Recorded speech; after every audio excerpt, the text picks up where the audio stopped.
Fala pessoal, tudo bom? Sou o professor Luiz. Vamos dar continuidade no nosso curso de Código de Defesa do Consumidor.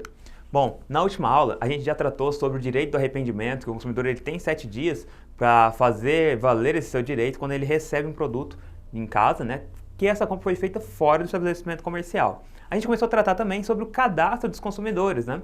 Quais são os direitos dos consumidores em respeito aos cadastros que são mantidos em seu nome. A gente já viu que o cadastro, que as informações pessoais nesses cadastros estão lá no artigo 43, e agora a gente vai tratar um pouco mais sobre o que é sobre os parágrafos que tem ali no artigo 43 e o que o consumidor pode fazer valer.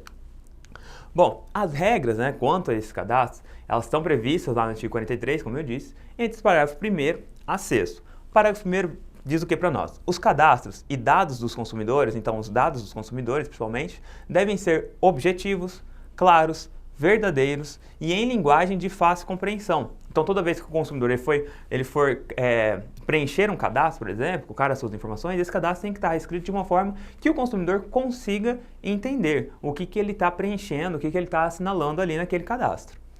E em linguagem de fácil compreensão, não podendo conter informações negativas referente a período superior a 5 anos. Então, quando um cadastro ele é de uma forma negativa, como por exemplo, cadastro Serasa, SPC, ele não pode ter há mais de 5 anos mantido este cadastro, tá? Isso não quer dizer que a dívida ela vá deixar de existir. O que deixa de existir, né, nesses casos é o cadastro. Então, o consumidor ele não pode ter ali o cadastro dele em órgãos de proteção ao crédito, por exemplo, mais de 5 anos. Parágrafo 2º. A abertura de cadastro, ficha, registro e dados pessoais e de consumo deverá ser comunicada por escrito ao consumidor quando não solicitada por ele. Então, toda vez que um fornecedor ele faz o cadastro de algum consumidor, este consumidor ele deve ser informado de que o cadastro dele foi realizado. E isso é feito por escrito. Então, quando o consumidor ele não solicitou que o cadastro dele fosse feito em loja tal, essa loja deve informar para ele que o cadastro dele chegou lá, de alguma forma. Ainda também o SPC, o Serasa, também, esses cadastros devem ser informados ao consumidor. O consumidor tem que saber do que se trata aquele cadastro e de onde que vem, qual que é a sua origem. Parágrafo 3º. O consumidor, sempre que encontrar inexatidão nos seus dados e cadastro, então toda vez que estiver errado, poderá exigir sua imediata correção, devendo o arquivista, então, ou seja, aquela empresa que está mantendo esse cadastro, no prazo de 5 dias úteis, comunicar a alteração aos eventuais destinatários das informações incorretas. Então, toda vez que o consumidor ele verificar que a informação dele em algum cadastro está incorreta, ele deverá comunicar essa inexatidão, né? Esse erro que consta no cadastro, e a empresa que mantém este cadastro deverá informar ao consumidor, em até 5 dias úteis, né, que esse cadastro foi corrigido. Parágrafo 4º.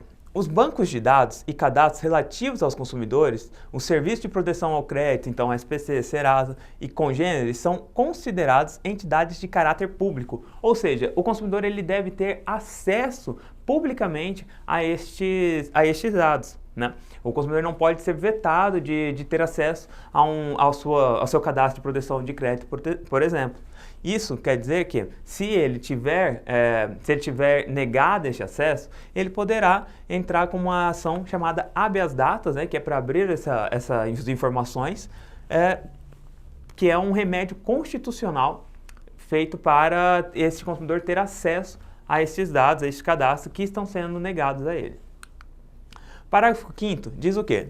Consumada a prescrição relativa à cobrança de débitos do consumidor, então aquelas informações de proteção ao crédito, SPC, Serasa, quando consumou a prescrição, ou seja, aqueles 5 anos que a gente tratou, não serão fornecidos pelos respectivos sistemas de proteção ao crédito quaisquer informações que possam impedir ou dificultar novo acesso ao crédito junto aos fornecedores. Então, um banco, por exemplo, ele não terá mais acesso às informações negativas, né, desse consumidor, algumas dívidas que ele deixou para trás, para poder fornecer um novo crédito ao consumidor. Ele não poderá se negar a isso quando não há ali uma informação do órgão de proteção ao crédito, né, porque já passou esses 5 anos. Então, ele não poderá utilizar esse motivo para poder negar uma concessão de crédito ao consumidor. E isso aqui, mais uma vez, a gente vê que a dívida não deixou de existir, tá? O que deixa de existir é o cadastro negativo. Aqui se trata do cadastro. Parágrafo 6º. Todas as informações de que trata o caput deste artigo, ou seja, lá o caput é aquele artigo 43, né, que a gente já tratou, devem ser disponibilizados em formatos acessíveis. Então aqui o Código de Defesa do Consumidor traz para a gente a acessibilidade para aquelas pessoas que não têm, podem ter alguma dificuldade, né, ou ainda alguma deficiência, para as pessoas com deficiência mediante solicitação do consumidor. Então, quando o consumidor ele vai fazer um cadastro, ele coloca lá, tem uma deficiência tal, às vezes, eu sou surdo, então ali a própria empresa ela tem que fornecer, né, uma forma deste consumidor que tem essa deficiência de surdez, ele ter acesso aos seus cadastros também. Bom, os órgãos de defesa do consumidor, eles também deverão manter cadastros sobre as empresas, tá? Então, por exemplo, o PROCON, quando ele recebe uma reclamação contra uma empresa, essa reclamação ela vai para um cadastro. E esse cadastro, ele deve ser também informado aos consumidores. O que acontece? Quando há essa reclamação, ela é dividida em reclamação fundamentada, né? Então, quando a reclamação ela tem um fundamento, ela tem fundamentação, ela é uma reclamação correta, e ela pode ser atendida ou não atendida por este fornecedor.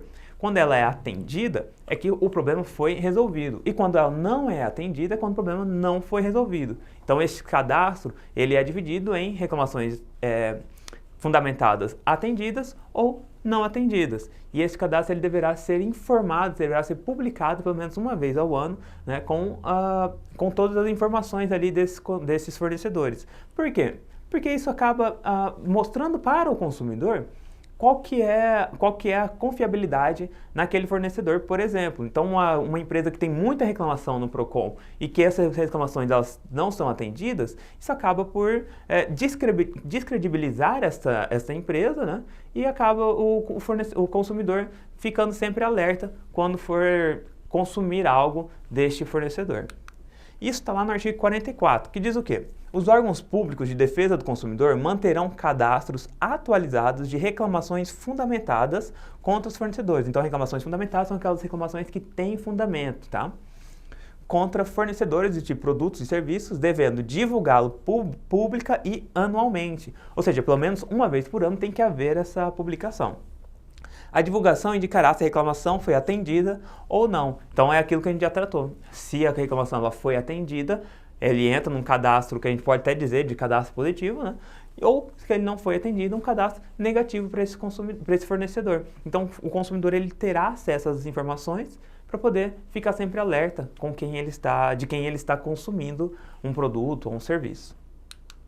Bom, nossa aula chega ao fim hoje.